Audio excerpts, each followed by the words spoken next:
Hello friends, welcome to competitive exams India Telugu channel. ఈరోజు మనం ఈ వీడియోలో ఎస్బీఐ పిఓ నోటిఫికేషన్ అయితే మనకు రిలీజ్ అవ్వడం జరిగింది కదా. ఈ నోటిఫికేషన్కి సంబంధించి మనం ఎలా అప్లై చేయాలో స్టెప్ బై స్టెప్ ప్రాసెస్ అనేది మనము చూడబోతూ ఉన్నాం ఫ్రెండ్స్. సో ముందుగా మనము అఫీషియల్ వెబ్సైట్కి వచ్చినట్లయితే మనకి పేజ్ ఈ విధంగా కనిపిస్తుంది.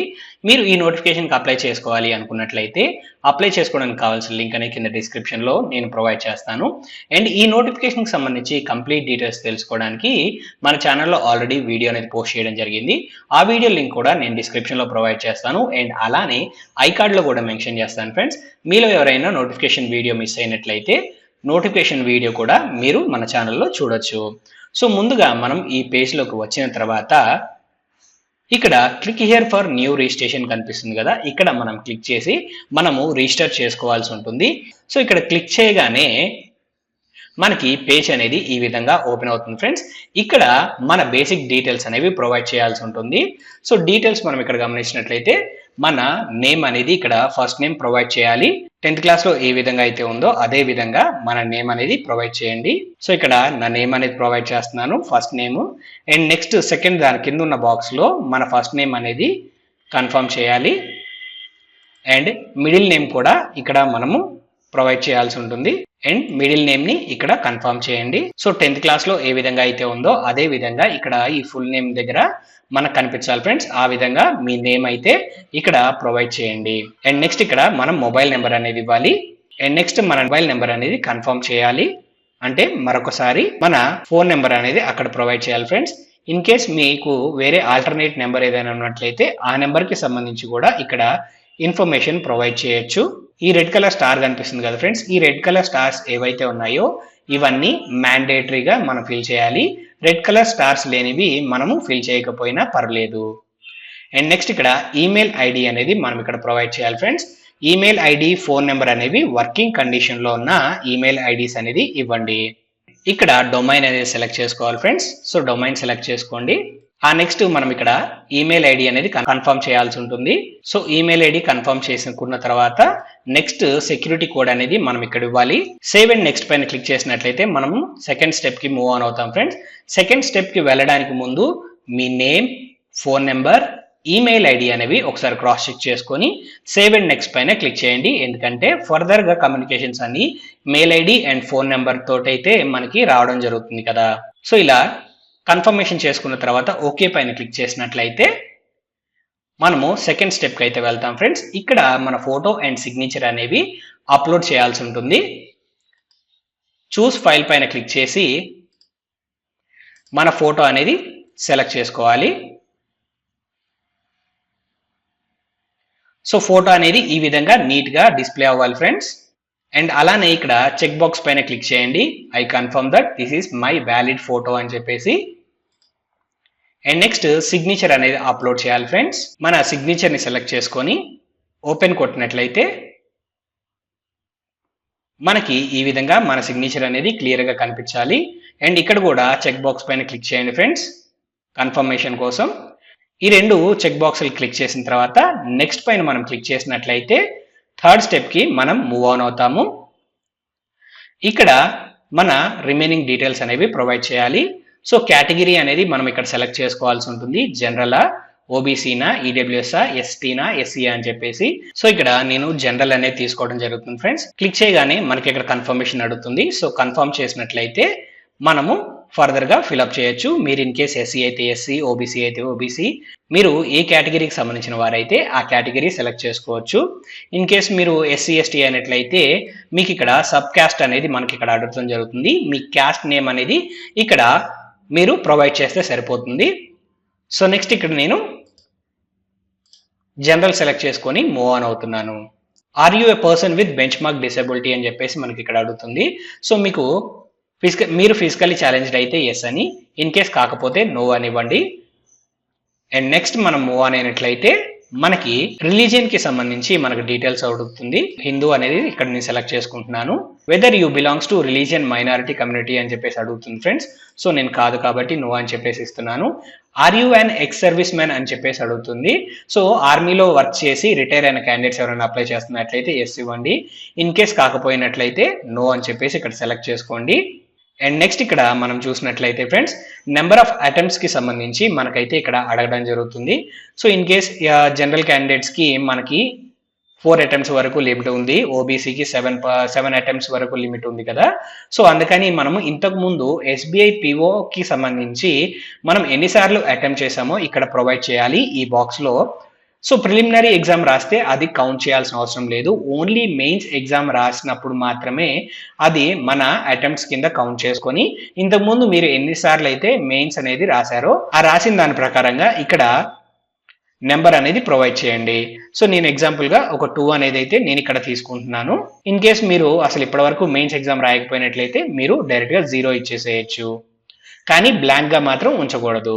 ఆ నెక్స్ట్ మనం మూవ్ ఆన్ అయినట్లయితే మన పేరున ఏదైనా రీపేమెంట్స్ కి సంబంధించి అదర్ లోన్స్, క్రెడిట్ కార్డ్ కి సంబంధించి ఏదైనా రికార్డ్ ఉందా అని చెప్పేసి అడుగుతుంది సిబిల్ స్కోర్ ప్రకారంగా లేదా వేరే అదర్ ఆర్గనైజేషన్స్ ప్రకారంగా. ఇన్ కేస్ మీ పైన ఏదైనా కేసు ఉన్నట్లయితే సిబిల్ కి సంబంధించి ఎస్ అని, ఇన్ కేస్ లేకపోతే నో అని ప్రొవైడ్ చేయండి.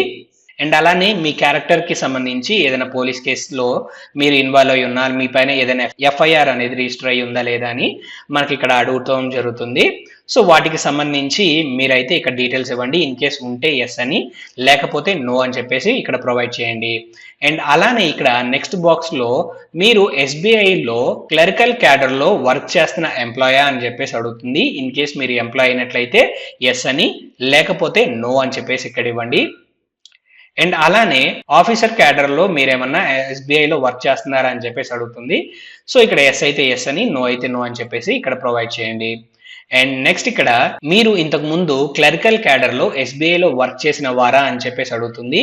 ఇన్ కేస్ మీరు వర్క్ చేస్తున్నట్లయితే ఎస్ అని లేకపోతే నో అని చెప్పేసి ఇక్కడ ప్రొవైడ్ చేయండి. అండ్ అలానే ఆఫీసర్ క్యాడర్ లో ఇన్ కేస్ ఎస్బీఐలో ఏమైనా వర్క్ చేశారా అని కూడా అడుగుతుంది. ఇన్ కేస్ చేస్తే ఎస్ అని లేకపోతే నో అని చెప్పేసి ఇక్కడ సెలెక్ట్ చేసుకోండి. అండ్ నెక్స్ట్ ఇక్కడ మనము పాన్ కార్డ్ నెంబర్ అనేది ఇక్కడ ప్రొవైడ్ చేయాలి. సో మీ పాన్ కార్డ్ నెంబర్ అనేది ఇక్కడ ప్రొవైడ్ చేయండి. సో నెక్స్ట్ మనం ఇక్కడ నేషనాలిటీ డిఫాల్ట్ గా సెలెక్ట్ అయిపోయి ఉంటుంది ఫ్రెండ్స్. అండ్ నెక్స్ట్ ఇక్కడ ప్రిలిమినరీ ఎగ్జామినేషన్ కి సంబంధించి మనము ఏ స్టేట్ లో ప్రిలిమినరీ ఎగ్జామ్ రాయాలనుకుంటున్నామో అది సెలెక్ట్ చేసుకోండి. ఆంధ్రప్రదేశ్ అయితే ఆంధ్రప్రదేశ్ లేదా తెలంగాణ అయితే Telangana. And next preliminary exam centre కి సంబంధించి మనం సెలెక్ట్ చేసుకోవాల్సి ఉంటుంది. సో ప్రిలిమినరీ ఎగ్జామినేషన్ సెంటర్ కూడా సెలెక్ట్ చేసుకున్న తర్వాత మనం మెయిన్స్ ఎగ్జామినేషన్ సెంటర్ కి సంబంధించి మనం ఇక్కడ సెలెక్ట్ చేసుకోవాల్సి ఉంటుంది. సో మీ ఇష్టం, మీరు మెయిన్స్ ఎగ్జామినేషన్ ఒక దగ్గర, ప్రిలిమినరీ ఎగ్జామినేషన్ ఇంకొక దగ్గర కూడా మీరు రాసుకోవచ్చు. మనము ఎగ్జామ్ సెంటర్ కి వెళ్ళినప్పుడు మన నేమ్ ఏదైతే ఇప్పుడు అప్లికేషన్ లో ప్రొవైడ్ చేశామో సేమ్ అదే విధంగా ఉన్న ఐడి ప్రూఫ్ అనేది క్యారీ చేస్తాము అన్నట్టుగా మనం ఇక్కడ కన్ఫర్మేషన్ ఇవ్వాల్సి ఉంటుంది. ఇక్కడ చెక్ బాక్స్ పైన క్లిక్ చేసి, సో చెక్ బాక్స్ పైన క్లిక్ చేయగానే ఐడి ప్రూఫ్ కి సంబంధించిన డీటెయిల్స్ అయితే అడుగుతుంది ఫ్రెండ్స్. సో ఇన్ కేస్ మీరు పాన్ కార్డ్ అయితే పాన్ కార్డు, ఆధార్ కార్డ్ అయితే ఆధార్ కార్డ్ అనేది ఇవ్వండి. నేను ఇక్కడ జస్ట్ పాన్ కార్డ్ అనేది డీటెయిల్స్ ఇచ్చేస్తున్నాను. అండ్ ఆ తర్వాత మన డేట్ ఆఫ్ బర్త్ అనేది ఇవ్వాలి.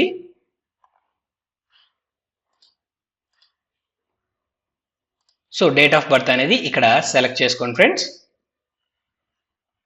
తర్వాత జెండర్ అనేది మనం ఇక్కడ సెలెక్ట్ చేసుకోవాల్సి ఉంటుంది. సో మీ జెండర్ మీరు సెలెక్ట్ చేసుకోండి. Do you have twin brother are sister అని చెప్పేసి అడుగుతుంది. మీకు ట్విన్ బ్రదర్ కానీ సిస్టర్ కానీ ఉన్నట్లయితే ఎస్ అని ఇవ్వండి, ఇన్ కేస్ లేకపోతే నో అని చెప్పేసి ప్రొవైడ్ చేయండి. అండ్ నెక్స్ట్ ఇక్కడ మ్యారిటల్ స్టేటస్ కి సంబంధించి అడుగుతుంది ఫ్రెండ్స్. మీరు మ్యారీడా, అన్మ్యారీడా, విడోనా అని చెప్పేసి. సో వీటికి సంబంధించి మీరైతే డీటెయిల్స్ అనేవి తీసుకోండి. సో ఇక్కడ అన్మ్యారీడ్ అని నేను ప్రొవైడ్ చేసేస్తున్నాను. అండ్ నెక్స్ట్ బాక్స్ లో ఇక్కడ ఫాదర్ నేమ్ అనేది ఇక్కడ మనం ప్రొవైడ్ చేయాలి. సో మన సర్టిఫికేట్స్ లేదా లీగల్ డాక్యుమెంట్స్ లో మన ఫాదర్ నేమ్ ఎలా అయితే ఉంటుందో అదే విధంగా మనమైతే నేమ్ ఇవ్వాలి. అండ్ మదర్ నేమ్ కూడా మనం ప్రొవైడ్ చేయాల్సి ఉంటుంది ఫ్రెండ్స్. సో ఫాదర్ నేమ్ అనేది ఫస్ట్, మిడిల్, లాస్ట్ గా కూడా మనము ఇవ్వడానికి అవకాశం ఉంది. ఇక్కడ మదర్ నేమ్ కూడా ప్రొవైడ్ చేయాలి. సో మా మదర్ నేమ్ కూడా ఇక్కడ నేను ప్రొవైడ్ చేసేసాను. అండ్ నెక్స్ట్ మనము అడ్రస్ కి సంబంధించి డీటెయిల్స్ అయితే ఇక్కడ ఇవ్వాల్సి ఉంటుంది. సో మన ఇంటి అడ్రస్ అనేది ప్రొవైడ్ చేయండి. మీ అఫీషియల్ డాక్యుమెంట్స్ లో ఏ విధంగా అయితే అడ్రస్ ఉందో అదే విధంగా మీరు ప్రొవైడ్ చేయండి. అండ్ ఇక్కడ డ్రాప్ డౌన్ లో స్టేట్ సెలెక్ట్ చేసుకొని పిన్ నెంబర్ అనేది ప్రొవైడ్ చేయండి. కరస్పాండెన్స్ అడ్రస్ అండ్ అలానే పర్మనెంట్ అడ్రస్ అనేవి రెండు ఒకటే అయినట్లయితే ఇక్కడ సేమ్ యాజ్ అడ్రస్ అని కనిపిస్తుంది కదా, ఇక్కడ క్లిక్ చేసినట్లయితే ఆటోమేటిక్గా మీకు ఇది కూడా ఫిల్ అయిపోతుంది. మీ permanent address and correspondence address అనేది వేరువేరుగా ఉంటే మీరు వేరువేరుగా ఫిల్అప్ చేయండి. అండ్ నెక్స్ట్ ఇక్కడ జిఎస్టీ ఇన్వాయిస్కి సంబంధించి అడ్రస్ సెలెక్ట్ చేసుకోమని అడుగుతుంది friends. So permanent address select చేసేసుకోండి. అండ్ ఆ తర్వాత ఇక్కడ వ్యాలిడేట్ యువర్ డీటెయిల్స్ అని చెప్పేసి అడుగుతుంది. ఈ వ్యాలిడేట్ యువర్ డీటెయిల్స్ పైన క్లిక్ చేసినట్లయితే మనం ఏదైనా డేటా ఫిల్ చేయడం మర్చిపోయినా లేదా డేటా అనేది ఇన్వాలిడ్గా ఉన్నా మనకు చూపిస్తుంది. ఒకసారి ఇక్కడ క్లిక్ చేద్దాము. సో ఇక్కడ వెరిఫైడ్ సక్సెస్ఫుల్లీ అని కనిపించింది కదా ఫ్రెండ్స్. సో ఓకే పైన క్లిక్ చేసి మనము సేవ్ అండ్ నెక్స్ట్ అనేది తీసుకోవాల్సి ఉంటుంది. సేవ్ అండ్ నెక్స్ట్ పైన క్లిక్ చేయగానే మన ఎడ్యుకేషన్ డీటెయిల్స్ అనేది ఇక్కడ అడగడం జరుగుతుంది. ఇక్కడ గ్రాడ్యుయేషన్ సంబంధించి డీటెయిల్స్ అనేవి ఫిల్ చేయాలి. ఇక్కడ క్లిక్ చేసినట్లయితే అపియర్డ్ లేదా పాస్డ్ అని చెప్పేసి అడుగుతుంది. సో ఈ నోటిఫికేషన్ కి ఫైనల్ ఇయర్ క్యాండిడేట్స్ కూడా ఎలిజిబుల్ కాబట్టి ఇన్ కేస్ మీరు గ్రాడ్యుయేషన్ కి అపియర్ అయినట్లయితే మీరు అపియర్డ్ అని, పాస్డ్ అవుట్ అయితే పాస్డ్ అవుట్ అని సెలెక్ట్ చేసుకోండి. అండ్ నెక్స్ట్ ఇక్కడ స్ట్రీమ్ కి సంబంధించిన డీటెయిల్స్ అయితే అడుగుతుంది ఫ్రెండ్స్. డిగ్రీ అనేది మనం ఏ స్ట్రీమ్ లో చదువుకున్నామో దానికి సంబంధించి డీటెయిల్స్ ఇవ్వాలి. సో సైన్స్ గ్రూప్ కాబట్టి నేను సైన్స్ ఇచ్చేస్తున్నాను. అండ్ నెక్స్ట్ ఇక్కడ కాలేజ్ లేదా ఇన్స్టిట్యూషన్ నేమ్ అనేది అడుగుతుంది. సో ఆ నేమ్ అనేది ఇక్కడ ప్రొవైడ్ చేయండి. సో ఇక్కడ కొన్ని కాలేజెస్ నేమ్స్ అయితే మనకు ఆల్రెడీ డిఫాల్ట్ గా ఉంటాయి. మీ కాలేజ్ నేమ్ లేకపోయినా మీ కాలేజ్ నేమ్ అనేది ఇక్కడ ఇవ్వచ్చు. ప్లేస్ ఆఫ్ ఇన్స్టిట్యూషన్ అడుగుతుంది. సో ప్లేస్ ఆఫ్ ఇన్స్టిట్యూషన్ అనేది మీరు అక్కడ ప్రొవైడ్ చేయండి. నేను ఇక్కడ ఏదో డిఫాల్ట్ ఇన్ఫర్మేషన్ అనేది ప్రొవైడ్ చేసేస్తున్నాను. అండ్ ఇక్కడ డేట్ ఆఫ్ పాసింగ్ అని చెప్పేసి అడుగుతుంది ఫ్రెండ్స్. సో మీరు ఏ ఇయర్ పాస్ అయ్యారో ఆ ఇయర్ అనేది ఇక్కడ మెన్షన్ చేయండి. మీ సర్టిఫికెట్స్ పైన ఈ డేట్ అనేది ఉంటుంది. అండ్ ఇక్కడ పర్సంటేజ్ అనేది ఇవ్వాలి ఫ్రెండ్స్. సో ఎగ్జాక్ట్ పర్సంటేజ్ అనేది ఇక్కడ మీరు ఇవ్వాలి. సో మీరు ఒక 59.99% ఉంటే దాన్ని రౌండ్ ఆఫ్ చేసి 60%గా అయితే ఇవ్వద్దు. మీకు ఎంతైతే యాక్చువల్గా మీరు యూనివర్సిటీ రూల్స్ ప్రకారంగా మీ పర్సంటేజ్ ఉందో అంతే పర్సంటేజ్ అనేది ఇక్కడ ప్రొవైడ్ చేయండి. అండ్ నెక్స్ట్ ఇక్కడ క్లాస్ అనేది సెలెక్ట్ చేసుకోవాలి ఫ్రెండ్స్. సో ఫస్ట్ క్లాస్ అయితే ఫస్ట్, సెకండ్ అయితే సెకండ్, అలాగా. సో ఫస్ట్ క్లాస్ అనేది ఇక్కడ నేను సెలెక్ట్ చేసుకుంటున్నాను.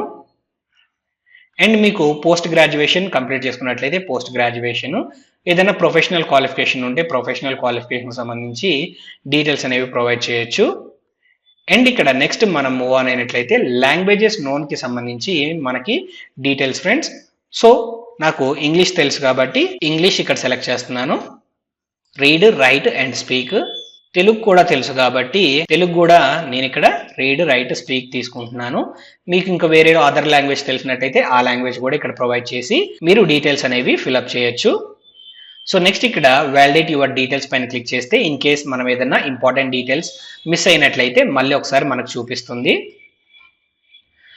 వెరిఫైడ్ సక్సెస్ఫుల్లీ అని వచ్చిందంటే ఆల్ ఇంపార్టెంట్ డీటెయిల్స్ అని మనం ప్రొవైడ్ చేసామని అర్థం ఫ్రెండ్స్. ఓకే పైన క్లిక్ చేసి సేవ్ అండ్ నెక్స్ట్ తీసుకున్నట్లయితే మనకి ప్రివ్యూ అనేది కనిపిస్తుంది మన అప్లికేషన్ కి సంబంధించి. సో ఒకసారి ప్రివ్యూలో మన డీటెయిల్స్ అన్ని ఇక్కడ క్రాస్ చెక్ చేసుకోవచ్చు. ఇన్ కేస్ మనం ఏదైనా మిస్ అయినా లేదా బై మిస్టేక్ రాంగ్ గా ఇన్ఫర్మేషన్ ఏదైనా ప్రొవైడ్ చేసినా గానీ మనం ఇక్కడ చూసుకొని మళ్ళీ మార్చుకోవచ్చు. సో డీటెయిల్స్ అన్ని మనం చూసిన తర్వాత ఇక్కడ కన్ఫర్మేషన్ అనేది ఇవ్వాల్సి ఉంటుంది, డిక్లరేషన్. సో ఇక్కడ ఐ అగ్రీ అండ్ అలానే ఇక్కడ I confirm that my name is filled by me in the application form exactly matches with the name in my ID proof అని చెప్పేసి ఇక్కడ మనం తీసుకోవాలి. ఇన్ కేస్ లేకపోయినట్లయితే దానికి సంబంధించిన డాక్యుమెంట్ సబ్మిట్ చేస్తానని తీసుకోవాల్సి ఉంటుంది. కంప్లీట్ రిజిస్ట్రేషన్ పైన క్లిక్ చేస్తే మనకి ఇక్కడ ఫర్దర్ గా ఎలాంటి చేంజెస్ చేసుకోవడానికి అవకాశం లేదని చూపిస్తుంది ఫ్రెండ్స్. సో నేను ఆల్రెడీ చెక్ చేసుకున్నాను కాబట్టి నేను ఓకే పైన క్లిక్ చేసేస్తున్నాను. సో కంటిన్యూ చేయమని అడుగుతుంది. సో కంటిన్యూ పైన మనం క్లిక్ చేసినట్లయితే మనకి డాక్యుమెంట్స్ అప్లోడ్ చేసే పోర్టల్ అనేది ఓపెన్ అవుతుంది. సో మనం ఇక్కడ ఫస్ట్ లెఫ్ట్ థంబ్ ఇంప్రెషన్ అనేది మనము ఇక్కడ అప్లోడ్ చేయాల్సి ఉంటుంది. ఇక్కడ చూస్ ఫైల్ పైన క్లిక్ చేసి లెఫ్ట్ థంబ్ ఇంప్రెషన్ అనేది సెలెక్ట్ చేసుకొని ఓపెన్ చేసినట్లయితే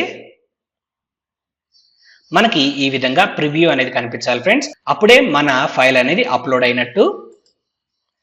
అండ్ అలానే హ్యాండ్ రిటన్ డిక్లరేషన్ పైన కూడా మనం క్లిక్ చేసి డిక్లరేషన్ సెలెక్ట్ చేసుకొని ఓపెన్ కొట్టినట్లయితే మనకి ఈ విధంగా ప్రివ్యూ కనిపించాలి ఫ్రెండ్స్. సో ఆ తర్వాత ఇక్కడ సెక్యూరిటీ కోడ్ అనేది అడుగుతుంది ఫ్రెండ్స్. సో క్యాప్చా అనేది ఇక్కడ ప్రొవైడ్ చేయండి. And next save and next పైన క్లిక్ చేసినట్లయితే పేమెంట్ కి మీకు డైరెక్ట్ అవుతుంది. సో ఇక్కడ మళ్ళీ సెక్యూరిటీ కోడ్ అనేది ప్రొవైడ్ చేసి సబ్మిట్ పైన మనం క్లిక్ చేసినట్లయితే పేమెంట్ పోర్టల్ కి మనం రీడైరెక్ట్ అవుతాము. పేమెంట్ పోర్టల్లో మన పేమెంట్ డీటెయిల్స్ ఇచ్చేసి మనమైతే మన పేమెంట్ అనేది కంప్లీట్ చేసుకొని మనం ఈ నోటిఫికేషన్ కి అప్లై చేసుకోవచ్చు. వన్స్ పేమెంట్ కంప్లీట్ అయిపోయిన తర్వాత మన అప్లికేషన్ అనేది ఆటోమేటిక్ గా సబ్మిట్ అయిపోతుంది ఫ్రెండ్స్. సో అంతా కంప్లీట్ చేసి పేమెంట్ అనేది మనం చేయకపోయినట్లయితే మన అప్లికేషన్ సెండ్ అవ్వదు జనరల్ అండ్ ఓబీసీ క్యాండిడేట్స్ కి. కానీ ఎస్సీ ఎస్టీ క్యాండిడేట్స్ కి వీరికి కొంతమందికి మనకి ఫీజ్ ఎగ్జామ్షన్ ఉంది కదా, వారికి ఎలాంటి ఫీజు అనేది పే చేయకుండానే అప్లికేషన్ అనేది ఆటోమేటిక్ గా సబ్మిట్ అయిపోతుంది. వారికి పేమెంట్ పోర్టల్ వర్తించదు. ఓన్లీ పేమెంట్ చేయాల్సిన కేటగిరీస్ ఎవరైతే ఉన్నారో వారు మాత్రమే పేమెంట్ అనేది కంప్లీట్ చేసి వాళ్ళ అప్లికేషన్ అనేది సబ్మిట్ చేసుకోవాల్సి ఉంటుంది. సో ఎస్బీఐ పీఓ నోటిఫికేషన్ కి ఎలా అప్లై చేయాలో స్టెప్ బై స్టెప్ ప్రాసెస్ అనేది మీకు అర్థమైందని ఆశిస్తున్నాను ఫ్రెండ్స్. ఈ వీడియో కనుక మీకు నచ్చినట్లయితే please like, share and subscribe to our channel. Thank you.